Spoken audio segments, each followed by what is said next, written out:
பிரபல மூத்த நடிகர் ஒரு விழாவில் திமுகவின் கட்சி தலைவருக்கு மறைமுகமாக மூத்த உறுப்பினர்களை பற்றி பேசும்போது அவர்கள் கட்சியில் பல பழைய ஸ்டூடெண்ட்ஸ் இருக்காங்க, அதுலேயும் ஃபெயிலே ஆகாத அந்த ரேங்க் ஹோல்டிங் ஸ்டூடெண்ட்ஸு கிளாஸே விட்டு போக மாட்டேன்னு இருந்தாங்க. அப்படிப்பட்ட அந்த அசாத்தியமான பழைய ஸ்டூடெண்ட்ஸையே எங்கள் தளபதி ஒருவரால் மட்டுமே அவர்களை ஃபெயில் ஆக்கிவிட்டு அந்த கிளாஸ் ரூமின் வாத்தியாரையும் வெளியே அனுப்பிவிட்டார். பெரிய நடிகர் ஒருவர் சொன்னார் என்று சொன்னார், பழைய ஸ்டூடெண்ட்லாம் இருக்கிறாங்கன்னு. ஒரே கட்சியில் பழைய ஸ்டூடெண்ட் 50 வருஷமாக இருந்தவர் அவர் பழைய ஸ்டூடெண்ட் தான். ஒரே கட்சியில் 50 வருஷம் இருந்து பணியாற்றியவர். எனவே அவர் சொன்ன அந்த அர்த்தத்தில் சொன்னாரே தவிர இவர் சொன்னது மாதிரி பழைய ஸ்டூடெண்ட்னு இல்லை. ஏகப்பட்ட பழைய ஸ்டூடெண்ட்ஸ் நான் அங்கே பார்த்து சொல்கிறேன்.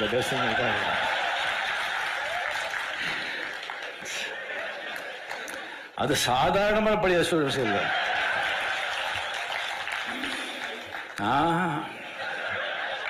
அசாத்தியமானவங்க. உங்கள் சத்யாவில் இப்பொழுது ஆடி அதிரடி தள்ளுபடி. அமைச்சர் திரு துரைமுருகன் சார் அவர்கள் இந்த அவையில் பல ஆண்டுகளாக மக்களுக்காக பணியாற்ற மூத்த தலைவர்.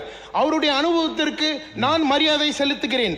பல ஆண்டுகளாக இந்த தொகுதியில் பிரதிநிதிப்படுத்திய நிலையில் இன்னும் பல பகுதியில் குடிநீர், சாலை, போக்குவரத்து வசதி, பாதாள சாக்கடை, அரசு மருத்துவ வசதிகள், வேலைவாய்ப்பு மற்றும் முக்கியமாக போக்குவரத்து நெரிசல் போன்ற தொகுதி மக்களின் அடிப்படை தேவைகளும் கேள்விக்குறியே.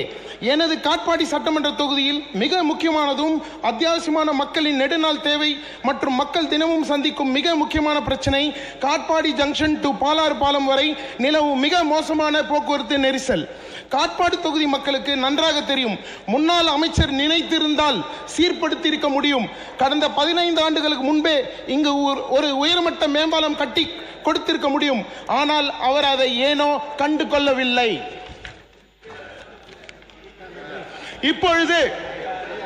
இப்பொழுது நமது டிவிக்கு ஆட்சி அமைந்தவுடன் தொடர்ந்து பேசுங்க. மானிய கோரிக்கை பத்தி பேச இப்பொழுது நமது டிவிக்கு ஆட்சி அமைந்தவுடன் அப்படி இல்லை. எந்த ஒரு சாதாரண பொதுமக்களும் உட்காருங்க. மாண்புமிகு பேரவைத் தலைவர் அவர்களே, காட்பாடி தொகுதியிலே தொடர்ந்து 10 முறை சட்டமன்றத்தில் வெற்றி பெற்றவர் எங்கள் கட்சியினுடைய பொதுச் செயலாளர். அவர்தான் அந்த ஊரிலே பல்கலைக்கழகத்திலிருந்து, அனைத்து பேருந்து நிலையத்திலிருந்து, சாலைகளிலிருந்து, பாதாள சாக்கடைத்திலிருந்து, குடிநீர் திட்டங்களிலிருந்து, பாலங்கள் வரை கட்டியவர் நம்முடைய முன்னாள் அந்த அமைச்சர் அவர்கள். எனவே ஒரு முறை இப்போது வெற்றி பெற்று உடனடியாக ஒன்று செய்யவில்லை என்று சொல்வதெல்லாம் சரியாக இருக்காது. எனவே அவரை போல் மற்ற சட்டமன்ற உறுப்பினர்கள் அவர் என்ன செய்திருக்கிறார் என்பதை பார்த்து செய்யக்கூடிய அளவிற்கு பல காரியங்களை செய்தவர் என்பதை தெரிவித்துக் கொள்கிறேன். அவையில் ரொம்ப சிறப்பாக பேசிய காலம் ஒன்று. 80 நான் எம்எல்ஏ இருக்கிற போது இடி, மழை, மின்னல் என்று Rahman Khan sir, Subbu sir and Duraimurugan sir வந்து எழுந்து பேசியதெல்லாம் நினைவில் இருக்கிறது. உறுப்பினர்கள் நீங்கள் தொடர்ந்து பேசலாம். முன்பு பிரபல மூத்த நடிகர் ஒரு விழாவில் திமுகவின் கட்சி தலைவருக்கு மறைமுகமாக மூத்த உறுப்பினர்களை பற்றி பேசும்போது அவர்கள் கட்சியில் பல பழைய ஸ்டூடெண்ட்ஸ் இருக்காங்க, அதுலேயும் ஃபெயிலே ஆகாத அந்த ரேங்க் ஹோல்டிங் ஸ்டூடெண்ட்ஸு கிளாஸே விட்டு போக மாட்டேன்னு இருந்தாங்க. அப்படிப்பட்ட அந்த அசாத்தியமான பழைய ஸ்டூடெண்ட்ஸையே எங்கள் தளபதி ஒருவரால் மட்டுமே அவர்களை ஃபெயில் ஆக்கிவிட்டு அந்த கிளாஸ் ரூமின் வாத்தியாரையும் வெளியே அனுப்பிவிட்டார். தேர்தல் பிரசாரத்தில் திரு துரைமுருகன் சார் அவர்கள் பிரச்சாரத்தில் ஈடுபட்ட போது காட்பாடி ஒரு டிஎம்கேவின் கோட்டை, அவரை ஜெயிக்க வைத்தால் அது ஒரு பெரிய ரெக்கார்ட் பிரேக் அமைய காட்பாடி தொகுதி மக்களிடம் மன்றாடினார். ஆனால் அந்த ரெக்கார்ட் பிரேக்கை செய்து அவருக்கு ரெஸ்ட் கொடுத்து காட்பாடியை பெஸ்ட் ஆக்கி அந்த டிஎம்கே கோட்டையை டிவிகே கோட்டையாக மாற்றியவர் எங்கள் தளபதி மாண்புமிகு தமிழக அமைச்சர் அவர்கள் மட்டுமே.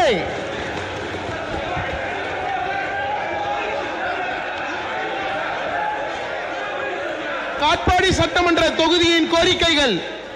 மாண்புமிகு பேரவைத் தலைவர் அவர்களே, காட்பாடி என்று ஒரு பெயர் சொன்னால் தமிழ்நாட்டில் எல்லோருக்கும் அது ஒரு ஜங்ஷன் என்றுதான் தெரியும். ஆனால் அது வெறும் ரயில்வே ஜங்ஷன் மட்டுமல்ல, அது ஒரு கல்வி மையம், தொழில் மையம். உறுப்பினர் அவர்கள் சொல்லுங்க. மாண்புமிகு பேரவைத் தலைவர்களே, கண்ணி பேசு. நல்ல ஒரு டாக்டர் அவர். காட்பாடியை பொறுத்தளவு நல்ல டாக்டர் அது, அதில் ஒன்றும் மாற்று கருத்தல்ல. ஆனால் ஆனால் ஒன்றை சொல்ல நான் விரும்புகிறேன்.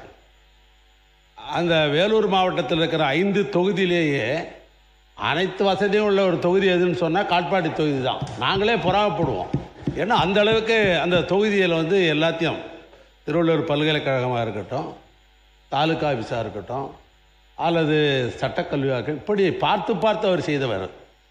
அவரை ஒரு உதாரணமாக வைத்துக்கொண்டு புதிய வந்திருக்கிற சட்டமன்ற உறுப்பினர் அவருக்கு நான் போட்டியாக இதெல்லாம் செய்ய போகிறேன்னு சொன்னாக்கா அது வந்து சிறப்பாக இருக்கும். அதை விட்டு அது குறைப்படுவது என்பது தவறு ஒன்று.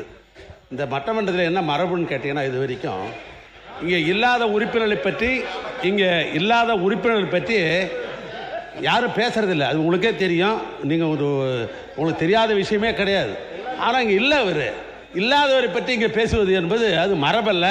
அதை பற்றி அவர் பேசியதெல்லாம் நீங்கள் தயவுசெய்து எடுங்க. அவர் மானிய கோரிக்கையில் பேசட்டும்.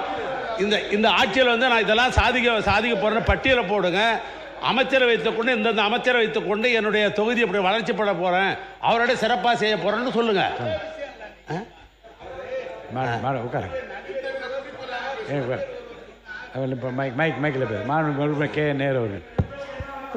பெரிய நடிகர் ஒருவர் சொன்னார் என்று சொன்னார், பழைய ஸ்டூடெண்ட்லாம் இருக்கிறாங்கன்னு. ஒரே கட்சியில் பழைய ஸ்டூடெண்ட் 50 வருஷமாக இருந்தவர். அவர் பழைய ஸ்டூடெண்ட் தான். ஒரே கட்சியில் 50 வருஷம் இருந்து பணியாற்றியவர். எனவே அவர் சொன்ன அந்த அர்த்தத்தில் சொன்னாரே தவிர இவர் சொன்னது மாதிரி பழைய ஸ்டூடெண்ட்டுன்னு இல்லை. அதுக்கப்புறம் அந்த நடிகர் அவரிடம் தனிப்பட்ட முறையில் என்ன பேசினாரோ, 2 பேரும் எப்படி பேசினார் என்பதால் சபையில் பதிவு செய்ய முடியாது.